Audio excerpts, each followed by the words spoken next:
नमस्कार दोस्तों, स्वागत है आपका साइट फॉर वर्ल्ड के ऑफिशियल लर्निंग प्लेटफॉर्म पर, जहां स्टूडेंट्स और जॉब सीकर्स के लिए करियर, टेक्नोलॉजी और प्लेसमेंट से जुड़ी इंडस्ट्री ओरिएंटेड और प्रैक्टिकल नॉलेज दी जाती है। अगर आप अपनी स्किल्स को नेक्स्ट लेवल तक ले जाना चाहते हैं तो आप बिल्कुल सही जगह पर आए हो। चलिए शुरू करते हैं आज का इम्पोर्टेंट सेशन। नमस्ते स्टूडेंट्स, आज का टॉपिक है the 3 pillars of a great web experience. यानी वो कौन सी 3 चीजें हैं जो एक वेबसाइट को सच में बेहतरीन बनाती हैं। आप रेडी हो? फोकस मोड ऑन है ना? मोबाइल साइड में रख दिया? स्क्रीन पे ध्यान है? चलो शुरू करते हैं। कभी सोचा है कि असल में एक वेबसाइट को प्रोफेशनल, फास्ट और इजी टू यूज क्या चीज बनाती है? सिर्फ अच्छा लुक एंड फील नहीं, इसके पीछे सॉलिड इंजीनियरिंग छुपी होती है। आज हम उन्हीं 3 अनोखे पिलर्स को आसानी से समझेंगे। तो ये है आज का रोड मैप। पहले हम स्पीड की बात करेंगे, जहां एक अजीब एक्सपेरिमेंट हमारे सारे पुराने आइडियाज को चैलेंज कर देगा। फिर हम बात करेंगे साइज की और ट्री शेकिंग कॉन्सेप्ट को समझेंगे। और आखिर में सबसे जरूरी, यूनिवर्सल एक्सेस। ओके, तो शुरू करते हैं अपने पहले पिलर से, एग्जीक्यूशन स्पीड। इसके लिए हम कंपाइलर्स की दुनिया में चलेंगे और यहाँ एक ऐसी कहानी है जो साबित करती है कि परफॉर्मेंस को लेकर हमारी पुरानी सोच अब शायद उतनी सही नहीं है। फोकस बना हुआ है, चलो देखते हैं। स्पीड को समझने के लिए समझो 2 शेफ्स हैं। एक है एओटी, जो मेहमानों के आने से पहले ही सारा खाना बनाकर रख देता है, और दूसरा शेफ है जेआईटी, जो मेहमानों के आने के बाद उनके टेस्ट को देखकर ऑन द स्पॉट डिशेस को बेहतर बनाता है। जाहिर है जीआईटी का खाना ज्यादा पसंद किया जाता है क्योंकि वो रियल टाइम में अडैप्ट करता है। ठीक है, समझ आ रहा है? तो सवाल ये उठा कि क्या हम एओटी कंपाइलर यानी हमारे पहले शेफ को जिट की तरह रन टाइम में ऑप्टिमाइज करने की ताकत दे सकते हैं? रिसर्चर्स ने इसी चैलेंज को उठाया। इस स्टेप का पर्पस समझ आया? वो एक स्टैटिक कंपाइलर को डायनामिक बनाना चाहते थे। उन्होंने एक चीज पर एक्सपेरिमेंट किया जिसे इनलाइन कैशेस कहते हैं। फोन में स्पीड डायल होता है ना, बस वैसा ही कुछ समझो। जेआईटी कंपाइलर एक स्टेप में नंबर ढूंढ लेता है, एओटी कंपाइलर्स 2 स्टेप्स लेते थे। गोल बिल्कुल सिंपल था, एओटी को इतना स्मार्ट बना दो कि वो भी जेआईटी की तरह ही एक ही स्टेप में काम कर ले। बेसिकली एक एक्स्ट्रा स्टेप को हटाना था। और ये रहे रिजल्ट्स। और रिजल्ट्स काफी शॉकिंग थे। देखो, मेमोरी रीड्स तो 1.5% कम हो गए, कामयाबी। लेकिन execution speed practically zero change, सिर्फ -0.03%। मतलब काम तो कम हुआ पर स्पीड बिल्कुल नहीं बढ़ी। ऐसा कैसे हो सकता है? रिसर्च पेपर का ये कोट इस बात को साफ साफ कहता है।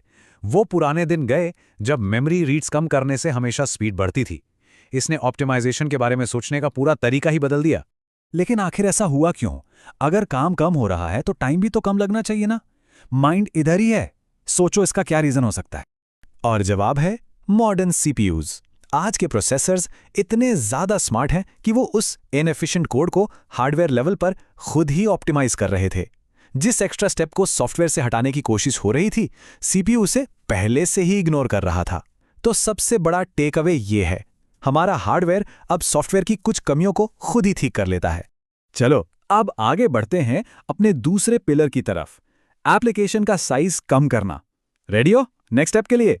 इसके लिए हम एक बहुत ही पावरफुल टेक्निक समझेंगे जिसका नाम है ट्री शेकिंग।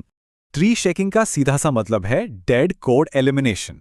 सोचो कि आप एक पेड़ को जोर से हिला रहे हो ताकि सारी सूखी बेकार पत्तियां गिर जाएं और पेड़ पर सिर्फ हरी काम की पत्तियां बचें। कोड में भी हम यही करते हैं, जो कोड यूज नहीं हो रहा उसे हटा देते हैं। तो ये काम कैसे करता है? ये पॉसिबल हुआ है modern JavaScript feature ES modules की वजह से।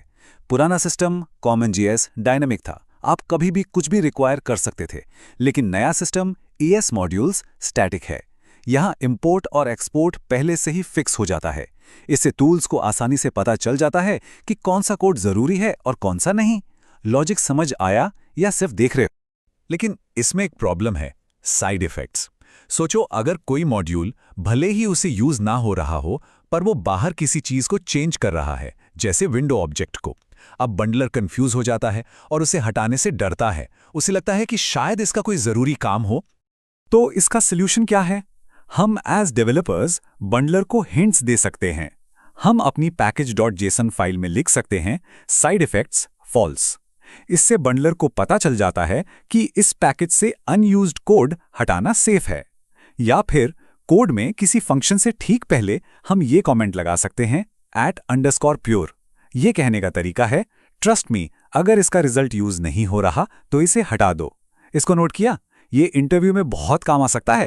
चलो अब आते हैं तीसरे और मेरे हिसाब से सबसे जरूरी पिलर पर, यूनिवर्सल एक्सेस। यहां स्पीड या साइज से ज्यादा इंसानों पर फोकस है, और जब एक्सेसिबिलिटी की बात आती है तो कीबोर्ड ही किंग होता है। कीबोर्ड नेविगेशन का सबसे बेसिक कॉन्सेप्ट है टैब सीक्वेंस। ये वो रास्ता है जिस पर फोकस टैब की दबाने से आगे जाता है। बाय डिफॉल्ट इसका ऑर्डर वही होता है जो आपके HTML एलिमेंट्स का ऑर्डर है। सिंपल है, ठीक है? लेकिन जब मेन्यूज या ग्रिड्स जैसे कॉम्प्लेक्स कंपोनेंट्स की बात आती है तो रूल सिंपल है, टैब दबाने पर फोकस सीधा उस कंपोनेंट के एक एक्टिव आइटम पर जाना चाहिए। बस एक बार आप अंदर आ गए, फिर आप एरो कीज से नेविगेट करो। इससे यूजर को 50 बार टैब नहीं दबाना पड़ता। एग्जाम्पल क्लियर था? अब देखते हैं इसको प्रैक्टिकली कैसे करते हैं। इस टेक्निक को कहते हैं roving tab index. Step by step देखो। पहले एक्टिव आइटम पर tab index equals to 0 set करो, बाकी सब पर -1 कर दो ताकि वो टैब फ्लो से हट जाए। फिर जब यूजर एरो की दबाएं तो जावास्क्रिप्ट की मदद से इस टैब इंडेक्स इक्वल्स टू 0 को नए आइटम पर मूव कर दो और पुराने वाले को वापस -1 बना दो। वीडियो पॉज करो, इस लॉजिक को आराम से समझो, फिर आगे। एक कॉमन सवाल, क्या डिसेबल्ड एलिमेंट्स पर फोकस जाना चाहिए? इसका जवाब यस या नो में नहीं है। जैसा टेबल में देख सकते हो, लिस्ट बॉक्स या मेन्यू में डिसेबल्ड आइटम्स को फोकसेबल रखना अच्छा है, ताकि स्क्रीन रीडर यूजर्स को पता चले कि ये ऑप्शन यहां है। लेकिन अकेले फॉर्म एलिमेंट्स के लिए उन्हें टैब सीक्वेंस से हटा देना बेहतर है। अगर इंटरव्यू में ये पूछा गया तो बता पाओगे ना? तो हमने 3 अलग अलग पिलर्स देख लिए। अब इन सबको एक साथ जोड़ते हैं और देखते हैं कि एक कंप्लीट डेवलपर का माइंडसेट कैसा होना चाहिए। तो आज हमने क्या सीखा? Quick summary. Pillar 1 speed. Performance अब सिर्फ आपके कोड पर डिपेंड नहीं करती, ये आपके कोड और सुपर स्मार्ट हार्डवेयर के बीच की एक पार्टनरशिप है। Pillar 2 size. साफ और साइड इफेक्ट फ्री कोड लिखो ताकि टूल्स आपके लिए सबसे छोटी और फास्ट एप्लीकेशन बना सकें। और पिलर 3 एक्सेस। सिर्फ माउस यूजर्स के लिए नहीं, सबके लिए एक्सपीरियंस डिजाइन करना ही एक बेहतरीन वेब की नींव है। और ये सब हमें इस आखिरी सवाल पर लाता है, सबसे अच्छा कोड कौन सा है? वो जो बहुत चालाकी से लिखा गया है, या वो जो सबसे ज्यादा लोगों को सबसे अच्छा एक्सपीरियंस देता है? इस सवाल पर जरूर सोचना। समझ आया? क्लियर है? अब आपका काम है इन कॉन्सेप्ट्स को रिवाइज करना और प्रैक्टिस करना। अगर कोई हमारे चैनल को सब्सक्राइब कीजिए और वीडियो को अपने दोस्तों के साथ शेयर जरूर कीजिए। कमेंट सेक्शन में अपना डाउट या नेक्स्ट टॉपिक लिखना मत भूलिएगा।